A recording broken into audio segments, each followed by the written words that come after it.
सर्वप्रथम आनंद नाडकर्णी सरांना जन्मतर्फे श्रद्धांजली. देवेंद्र तामाणे सरांना मी बोलतो. सर बोला सर, प्लीज मोठ्याने बोला सर. नमस्कार. डॉक्टर आनंद नाडकर्णी सरांबरोबर 1999 सालापासून वेद व्यवसाय परिषदेच्या निमित्ताने मी जोडला गेलो होतो.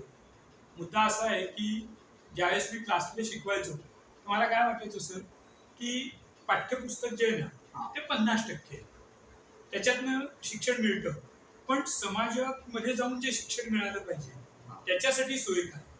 आणि त्याच वेळेस मला वेदाचा संदर्भ मिळाला आणि ठाणा वेद जेव्हा मी पहिल्यांदा अटेंड केला त्यावेळेस आम्ही कल्याणात 5च जण गेलेलो होतो.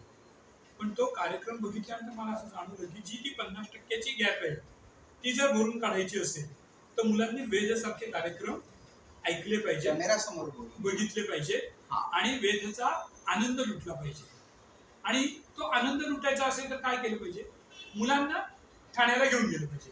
आणि त्यामुळे 2000 सालापासून पहिल्या वर्षी 183 विद्यार्थी, नंतर 200 विद्यार्थी, असं करत करत कल्याणमधून आपण जवळजवळ 350 विद्यार्थी कल्याण ते ठाणा वेद कार्यक्रमासाठी, आणि ते पण रेल्वेने घेऊन जायचं. म्हणजे मुद्दा असा असायचा की एवढ्या सगळ्या विद्यार्थ्यांना लोकलने घेऊन जाणं आणि रात्री परत घेऊन येणं, याच्यासाठी आमच्या चिंतन क्लासेसची सगळी टीम, अनेक पालक आणि खूप इतर चिंतक हे सगळे मदत करायचे.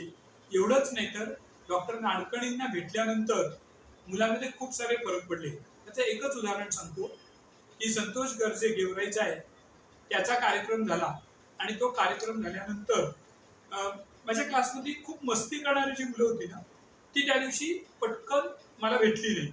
म्हणून मी त्या मुलांना शोधायला गेलो. बघतो तर काय, ही सगळी मुलं जी खरं तर मस्ती करणारी होती ती त्या गेवराईच्या संतोष गर्जेच्या संस्थेला देणगी देण्यासाठी म्हणून तिथे उभी होती.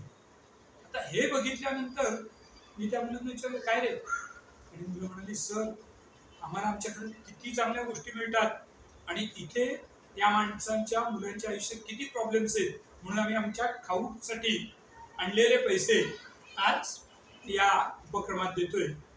आणि त्यानंतर दुसऱ्या दिवसापासून त्या मुलांच्या वागणुकीत खूप बदल घडला आणि ती मुलं नंतर 10वी पण खूप चांगल्या मार्काने पास झाली आणि आज खूप चांगल्या क्षेत्रात काम करत आहेत. सो वेदाचा हा खूप मोठा उपयोग मला प्रत्येक विद्यार्थ्याच्या जीवनात बघायला मिळाला. धन्यवाद सर, धन्यवाद, थँक्यू.